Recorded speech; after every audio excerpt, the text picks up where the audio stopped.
Welcome back, brothers and sisters. I am Braden. This is Langley Outdoors Academy, the place where we not only talk about what's going on in the gun world, but also how we're going to fix our country together. And the content that we're going to talk about today is Chris Murphy went on CNN. He both neither defended nor supported the president. He was the ultimate finger in the wind, depending on which way the wind is blowing, politician. But if Biden has almost lost Chris Murphy in him saying things like the clock is ticking and you got about a week, yeah, something's popping off. Everything that I'm about to show you is going to be linked in the description box below. I cannot wait to hear from you guys on this one. And of course, make sure you hit that like button, subscribe to the channel, and turn the notification bell on to make sure you are not victimized by that mean, non-biased algorithm that tends to only affect pro-freedom channels. Just make sure you're subscribed because it's a thing. Let's just be honest. But this content is made possible by American Hartford Gold. I'm going to say a quick word and then we're going to hit this. Content today is brought to you by American Hartford Gold. And brothers and sisters, with everything popping off around the world, wars cracking off, we've got inflation issues, we've got stock market volatility, we have cash concerns, we have oil concerns. It's a good time to take a look at least know your options with American Hartford Gold. They are dedicated to offering gold, silver, platinum, coins, and bars for your investing needs. Whether you want to do it delivered to your door or you want an IRA, Roth IRA, 401k, TSP, they've got options. This is something you guys should check out.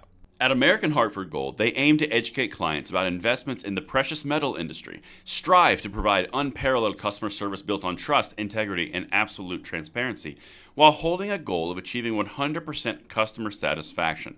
Click the link in the description or call 844-727-3199. That's 844-727-3199 or text Langley to 65532. Again, that's 844-727-3199 or text Langley to 65532. All right, welcome back, everybody. One and all, freedom-loving patriots, young, old, all the people in between.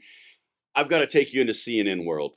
I know it's not the best place to be, but when the entire Democratic Party has fractured along two-party lines, do we keep the sitting president or we get rid of the sitting president?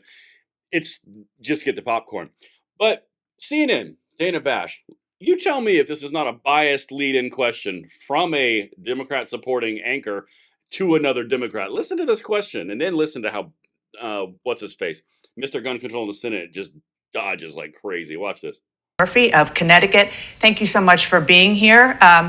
President Biden, as you all know, is fighting for his political life after his debate performance last week. He sat for a 22-minute interview with ABC News on Friday. He downplayed Democrats' concerns. He rejected polls showing him losing to Trump. And he defiantly said that he would only drop out if, quote, the Lord Almighty came down and said, Joe, get out of the race.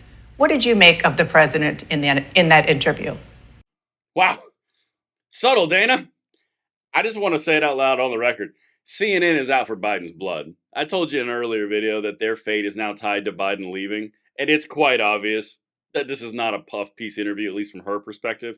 But now to get on to Chris Murphy and his answer, because it's good to know that the gun rights people aren't the only people that he lies to and tries to infringe upon. It turns out it's just anybody that the Democrats want to go after. Because what we're about to show you is politicians in action. And this guy is a masterful liar and manipulator of wordplay. Check this out. This is number 2 in response to that question. Well, Dana, thanks for having me. Listen, I think there's no doubt that the president's performance at the debate has raised questions for voters, not questions about his character or his decency or who he cares about or who he fights for, but questions as to whether this is still the old Joe Biden. Now, I've worked with Joe Biden. I've been on the phone with him, but I've been in the room with him. This is one of the most effective presidents that I've ever served under. I've watched him repair this nation's reputation all around the world. I worked with him on the 2022 gun bill that would not have happened without his detailed support and intervention. That saved lives all around the country. I also watched the debate, and I think it's pretty amazing that 90% of the conversation is around Joe Biden's style. When up on that stage, Donald Trump was engaged in a level of pathological lying that we've never seen before in a debate. He endorsed political violence over and over and over again. It's a statement on our politics that we're not talking more about Donald Trump. Now, that... Wow, where to unpack that one. It's a statement on our politics that we're not talking more about Donald Trump after, what was the word? His style Biden's style. If style is Parkinson's or dementia, yeah, Biden was full of it. I mean, sweet Lord above. Like I said before that clip, at least you guys know now that it's not just the gun rights people that he lies straight to their face around. It's just everybody. Because this guy is Mr. Gun Control in the Senate, as we have said so many times on this channel. But after that performance and Biden's style, well, he had to say that part. Because after all, Trump is a meanie and a baddie. But let me get to the remaining clips here, where he starts telling Biden that he's good, but he's, his time's kind of clicking and, the clock is ticking away. And, we're going to need to know something pretty quick. I support him and I love him, but we're also going to need something pretty. If you've never seen a politician masterfully dance between I do support, but I don't support, but I might, I don't know, depends where's the sun right now, you're about to. Let's get into number 3 after having said that. Okay, watch this. Voters. So let me just ask you straight this key question. Do you think President Biden should remain on the Democratic Party's ticket as the nominee for president? I take the president at his word. He has said that he believes that he is up to do this job. I have seen him do this job at an absolutely exceptional level. No president has had this level of legislative accomplishment in their first 4 years as Joe Biden. I think that he's got to go out there this week and show the American public that he is still that Joe Biden, that they have come to know and love. I take him at his word. I believe that he can do it. But I think that this is a really critical week. I do think the clock is ticking. There wasn't a no and there wasn't a yes there. It sounds like you're in a wait and see mode. Well, listen, I support Joe Biden, period, stop. But I know that there are a lot of voters out there that need to be convinced that Thursday night's debate performance was a bad night. And ultimately, I'm supporting Joe Biden. I'm going to vote for Joe Biden, but the president needs millions of votes. I think the president needs to make some moves this week to put himself out there in a position to answer those questions. And if he can't do that, then, of course, he's going to have to make a decision about what's best for the country and what's best for the party. Did you catch that?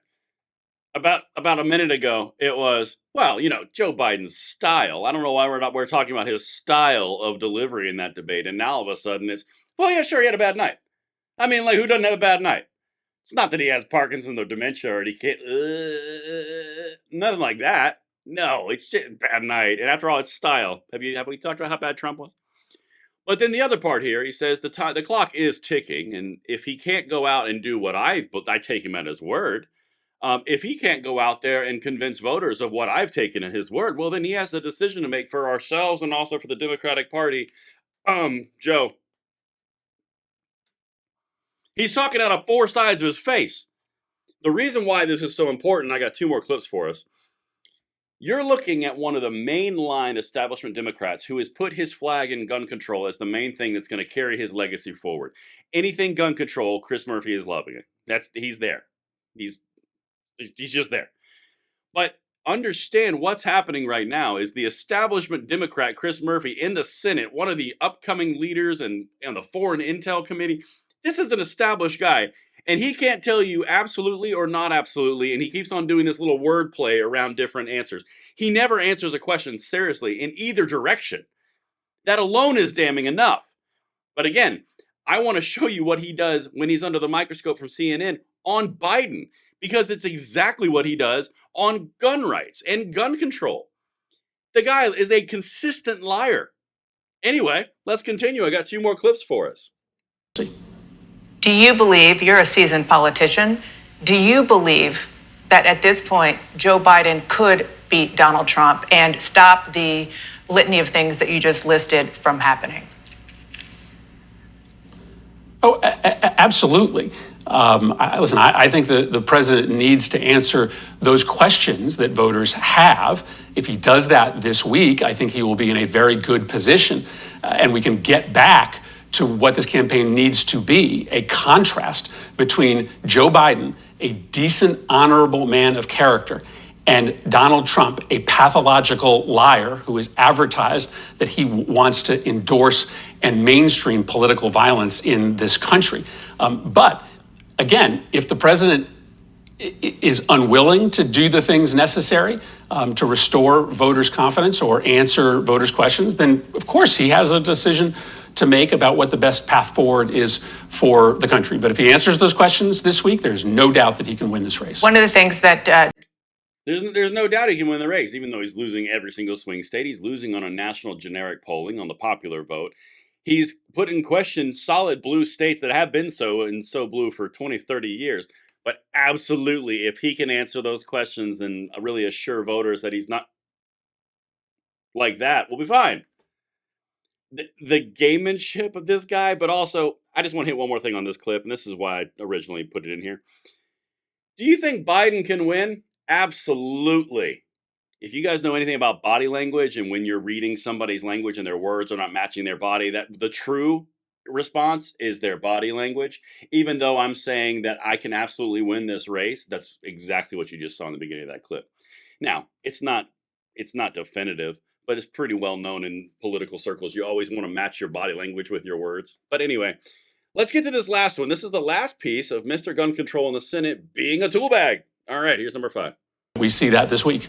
Okay, last question. If the president does at the end of maybe this week, you're saying that really is his effective deadline, decides or people decide around him that he is not the best person at this time to be the Democratic nominee, do you think that the party should rally around Vice President Kamala Harris, that she should be at the top of the ticket, or should there be a more robust discussion and debate before or even at the convention?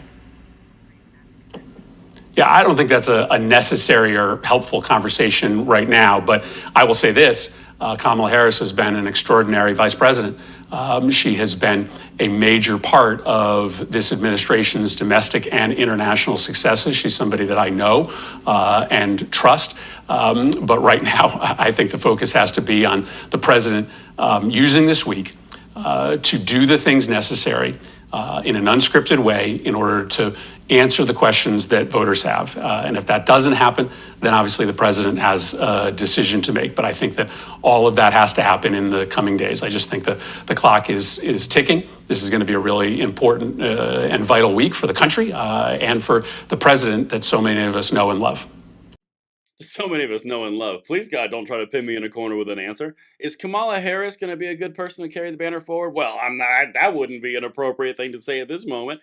Now that I've said no and absolutely not, in case that she does get the nomination because he's a vegetable, in case that's the case, well, then I do know that she is one of the best attorney generals and one of the best vice presidents that has ever been, even though she's not going to go for the ticket. If she were, I love her and where she's been. Can't wait to see what she's starring in next. Guys, the disingenuous nature of this man is so bad, and it does not just stop at our gun rights and gun control, what he's always pushing for. This guy is the epitome of a disgusting, mealy-mouthed, manipulating politician. You just watched an entire 10-minute clip summed up in 5 different clips. I've got the entire thing linked if you want, where he never answers a question and he covers his bases in both directions. That alone should tell you exactly where Biden is. And that's what I've got for you guys. Let me know what you think in the comments down below, and I'll see you on the next one. I'm Braden. See you later.